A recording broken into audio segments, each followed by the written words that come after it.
Hello guys, welcome to Teens Cubed with me, Lauren Olik. We will be uplifting you with spiritual topics. We will invite guests to talk to us as youth and address issues which are affecting us.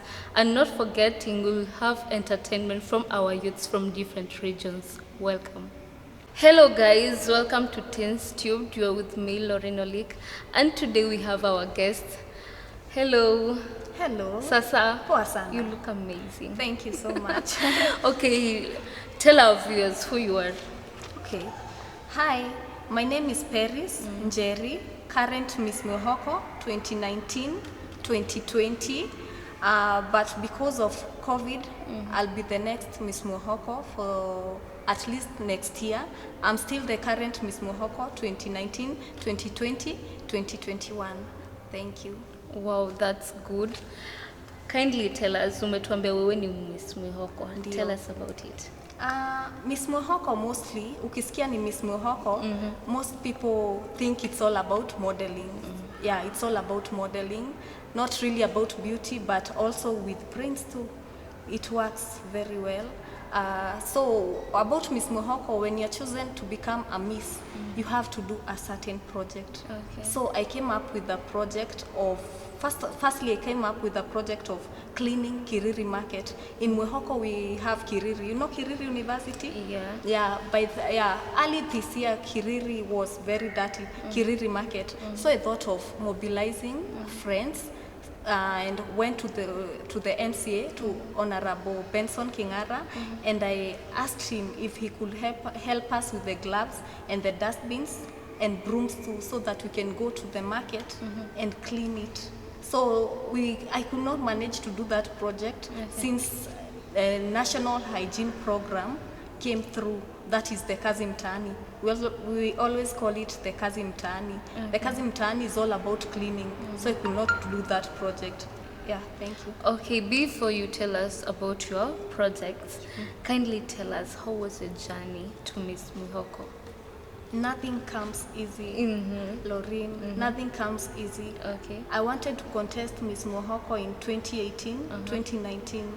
But the moment I went there and saw the girls who were there and their talk, so like my mom told me about this project of modeling. So your mom is the one who inspired you to The do ladies background, the ladies who are contesting just like me, Okay. they were like, my mom told me about this, and when I remember where I come from, Yeah. my mom does not recognize Yeah. any modeling because I do teaching. Yeah, I'm a teacher by profession, but I've not yet graduated. So my mom will be like, why are you doing modeling? You're a teacher. How will modeling and teaching yeah. come place to place? And I was like, no, it's not a bad thing. But to her, modeling was bad because she thought it's all about vixen and stuff, and vixen goes hand in hand with pornography. Yeah. But yeah, I felt bad at first, so I gave up that year, 2018, 2019. I gave up and felt like if my parents do not support this, Even your dad? my dad too was a bit confused because my dad tends to listen more to what my mom says. So I was a bit confused. So I gave up that year. The moment I felt like, no, I can't do this. Even your siblings? My siblings are not really into modeling. I'm the only one who thinks about beauty and stuff. You know, when you come from a place where people don't support that thing, they'll kill you. You have to stand strong. You have to stand strong and pray to God. Yeah. So I went along and gave up in 2018. But the moment I went 2019, 2020, I was so eager, and I said nothing will stop me from modeling. How did you know about this contest? Ili happen wapi? How was it? Abu tuambie. Okay, we are all youths and we are all on WhatsApp. Yeah. So the moment tumeingia WhatsApp, sisi wote tunaingianga status and you really want to know. So I saw a friend advertising and I saw him, it's a him, he's a friend. I saw him advertising that there'll be a Miss Mohoko contest. And I felt like, why don't I try? So the moment I told a certain friend, like, I want to try modeling, and she discouraged me and told me like, no, modeling is very expensive and you don't have any money. Yeah. So I thought like I won't give up again. So I came with an idea of mobilizing friends, and I opened a WhatsApp group. There I told friends to at least contribute for me 50 shillings each person. Yeah, because in modeling you model with categories. Yeah. There's the introduction wear, the traditional wear, the beach wear, the dinner wear, and you have to buy all. Oh, so inatoka kwako, see Yeah. they are guys sponsoring every Yeah. person like that. Mwehoko, it's an upcoming estate, so they don't sponsor us. So it But has big nini they sponsor? Yeah, big. Okay. Big agencies they sponsor, but not in Mwehoko. We haven't reached there, but we are praying to reach there. Wow. So I had to sponsor myself. Yeah, my parents could not sponsor me since they were not really into modeling, and they were wondering, what are you doing? What is this? What is this? So I had to sponsor myself, and yeah, friends came out in large numbers, and they contributed money for me, and I bought all the clothes. I was able to hire the makeup artist, and that's how I did it. How was the runway? Was it your event place ili happen? How was it when you uko kwa runway and guys wanashangilia, yeah, you can do it? It was so fun at first, since I have a younger brother who was a squad of, you know how guys, teenagers Yeah. are. So my young brother brought along his friends, and they were there when I went to the runway. Sorry, they were there all shouting like, Paris, you have to take this, you have to take this. And I was given the tag of number 6, and the MC was there, and he was like, whom do you want to? Who do you want the winner? And they could all shout, number 6, and then the MC was like joking, number 6, number ya shetani, number ya shetani. Okay.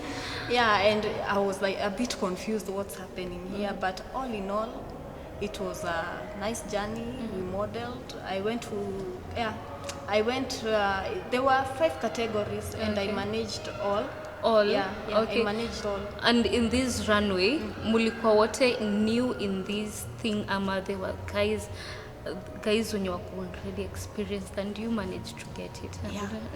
I remember there were 2 ladies there, and every time we went for training, they were all like, no, you're not doing the right thing. No, last year we could do this and this. So I felt it's all about believing in yourself.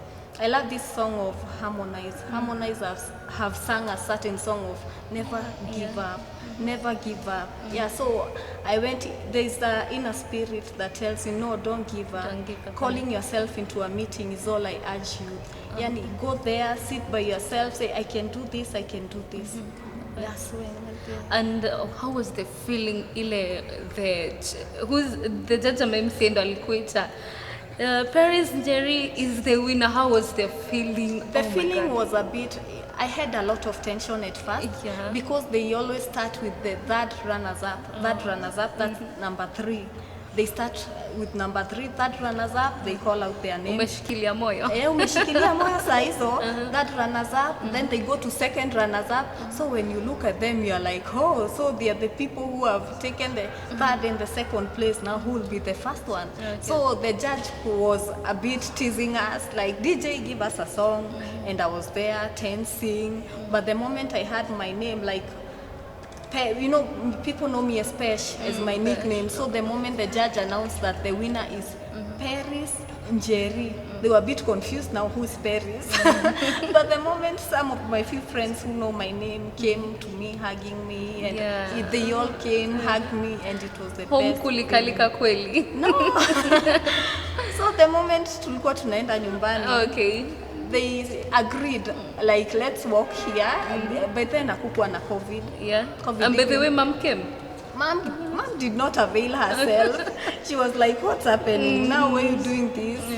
Okay, so the moment ulifika karibu na home, they said, let's make noise. Yeah. Let's tell them that Miss Muhoko amefika sasa. And they could shout and all. So my parents were there, and they were like, oh, so you've made it. And Okay. since then, let me tell you, they've supported me Wow. in everything I want. Not really, they have not really managed to support, not really everything, but they have tried. let me say they have tried. Okay. Yeah. You have mentioned to us unafanya modeling and teaching. How do you balance them? Abu tuambie. Okay, it's very easy. Before COVID struck, I could attend my classes from Monday to Thursday, and that's between 8 and 4 p.m. 8 a.m. to 4 p.m. Yeah, I could. When it comes to studies, it's studies, and when it comes to modeling, it's modeling. So on weekend, I could go to my trainings, and it will not interfere anyway with my studies. Na bedhewe shule wanajua wewe ni Miss Mwihoko. Shule lazima wajue juu lazima niweke tu status wajue nimekuwa miss sasa. Yeah. And what I truly believe ni after you umepata hii platform imefungua other ways. Yeah. Abu tueleze. Yeah. Kwangu imefungua other ways, although I'm an upcoming model. Kwangu imefungua other ways. Like nakumbuka there's a time our MP wa Ruiru, Honorable Simon Kingara, alikuja kulaunch barabara, and as I was passing by, I was so broke. I was so broke by then. So as I was passing by, I could see some people gathering around there. So I asked someone, "Oh, huyu ndio MP?" Acha nikamsalimia. So they were like, "Hey, jipe moyo, jipe moyo." So I went there and told him, "Habari, mimi naitwa Njeri na mimi ndio Miss Mwihoko." And surprisingly, he was so happy and was like, "Really? Okay, kuja, hebu ambia wewe ni nani?" And he greeted me. He was like greeting me, but hapo ndani Aliku introduce kwa crowd ama? Alini introduce kwa crowd. Unajua huyu? Sema ni Miss wetu, ni Miss wetu. So he was like, "Yeah, come say hi to me," and he greeted me. And in there was a token. And you know that token, what that token is. So I was like, wow, this is really happening. Yeah, and it has also opened ways, like our area MCA, nikitaka kumuona, like naweza enda, ambia MCA, Miss Mwihoko ako hapa, like, atanipatia priority, like since I'm Miss Mwihoko. Like I've also mentioned, like I'm in National Hygiene Program, Kazi Mtaani. There MCA akipita, lazima atupe mask, naambia MCA, group yetu iko hivi na hivi. Yes, we earned something, but it's good. I feel like, yes, it has really opened some platform for me. Because nimeweza kuwasiliana na wakubwa, but before singeweza, ningeenda kama nani. Wow. Okay. Have you worked with any organizations? Mostly I've worked with, since I became Miss Mwihoko, I've worked with Kenya Breweries. Kenya Breweries, I worked with them as a brand ambassador. Okay. I could showcase their products. That included, I do not take beer, I'm a Christian, let me start saying that. I'm a Christian, so I could showcase their Pilsner and Black Label, and I could travel. They could give me at least an allowance of 500 and a salary of 1,500 per day. So I could earn around 2,000 per day on weekends, and I could go on Friday, Saturday, Sunday. That means I could get 6,000 per day. Okay. Since they took me as a model, so I could showcase their products as a model. Now this may happen which year? This 20? Yeah, it has happened between 2019 and 2020. Wow. But since COVID ilikuja, waliacha, unajua hata mabazi ilifungwa nini, and we could go to big hotels and stuff. So when they were closed, and other models nimeona Kenya like wanajiingiza kwa hizi nini za how to help the jiggers wanaingia kwa hizi campaigns za nini. Have you wewe try to do something like that? Yeah, when I was young, I could 2005, I was a young girl, and the current Miss Kenya was Cecilia Mwangi, and I could watch her and admire her. I really liked her projects. Her big project was anti-jigger campaign. This brought her way long. She started way small, like me. I've read her stories, and the project she did was just amazing, of anti-jigger campaign. And she really earned, like, I want to be there like her. Okay. And I saw you have e project ya wasichana. Can you tell us about it? Yeah, wasichana, girl child. Yeah. Mostly girl child anaweza keti hivi akose pesa kwa home. I thought of you know, girl child ni rahisi sana kasichana kayuko shule kadanganyiliwe na mwanaume. Yeah. Like this girl is on her periods and she does not have money, so she can be anaweza danganyiliwa na mwanaume ambiwe kuja nitakupatia 100. Yeah. She lacks pads. So I thought of a project of mentoring young girls, and we contacted the women rep Gathoni wa Mushomba, and I thank her very much because she came and she brought along a lot of sanitary towels to the girls, and it was so nice. Yeah, she was able to give at least each girl 3 sanitary towels that they could use for around 3 months. Yeah, without any problem. Yeah. And I thought of that, mentoring young girls, and we brought along facilitators who have also graduated, ladies who have made it in life, so that the young girls could see with education they can go very far. Yeah. Not just getting married and being housewives and waiting for men to provide for them. yeah, Okay. and the talk, will you some girls they opened up? Was it great like that? Yeah, it was so great because most of these girls are so naive. Like they don't know the way forward. Most of them don't talk to their parents. Yeah. Like they're scared. Whom do I talk to? But the moment we opened this program like mentorship to young girls, they were so open and they could tell us, yes, I'm afraid to tell my mom because she'll judge me. Now I'm happy that you've brought along this program so that we can talk to you, we can tell you all our needs, like what disturbs us, how we feel. Yeah, it was so nice. And I also saw your program on feeding the street children. Abu tuelezea, how was it and how it started? Okay, I thought of feeding the street children. You know, when you're seated at your home and you're there very comfortable, Yeah. you've taken something, and I'm like, there's this question, what about the kids out there who are sleeping there helplessly? They don't have anywhere to go. And I thought of, I don't have that much money, but I can mobilize a certain group of people to contribute at least each, even if it's 200, hiyo itanunua mboga, sio? Yeah. Okay, 200 hiyo itanunua makaa, sio? Okay, so we went to Githurai and we talked to those women who cook around there, and we asked them if we can cook there, and tulikuja na masufuria, vitu zote, and tukaita street kids na wakakuja, like tulipika, yani walibambika, and most of them sadly to say wako na kwao but wamepotea. Why? They are not comfortable in their homes. Like hata wazazi tungewa urge, don't be so strict on your kids. Wasikizeni, wako na needs pia. Yeah. And can you tell us about your upcoming projects? Any, if you have? Yeah, my next project, like the last project I did, we concentrated on girl child. And what about boy child? Why are we neglecting boy child? Pia ni wanadamu kama sisi. Yeah, like we really need to talk to both genders, yeah? Female and male, between 13 to 19, or rather, yeah, 19, wote ni teenagers, ndio? Na ndio wana grow sahi. Pia wacha waambiwe, let them be taught something.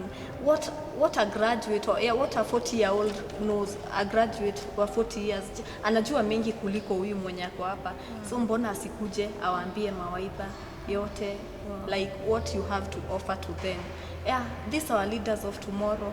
Yeah, we really need them, and we really need them to grow uprightly. Yeah. Oh, that's a nice talk. I saw you work with Nadia Mokami. Yeah. Wow. And she's celebrated. How was the feeling? Kuka nayo kwa stage like hivyo. The feeling was so nice. I was so happy about it. Surprisingly, Nadia Mukami pia ni wa Mwihoko. And it, you know, she's a celebrity, amejulikana countrywide. And we really searched for her contacts. And she's a very nice lady. She agreed on coming without any expenses, bila kutuitisha kitu. Kwenye ametoka pia, anataka pia hao wasichana wa huko wakuwe kama yeye someday. Yeah, hii title yangu sio tu miss. Hata mimi nataka mwingine akuwe miss. Na stoke tu hivyo, afanye kitu, ajiinue. Okay. As we finish, who, like you've said, Cecilia inspires you. Who again inspires you in this industry? Oh, in this industry? Yeah, model like hivyo. Nani anakuinspire?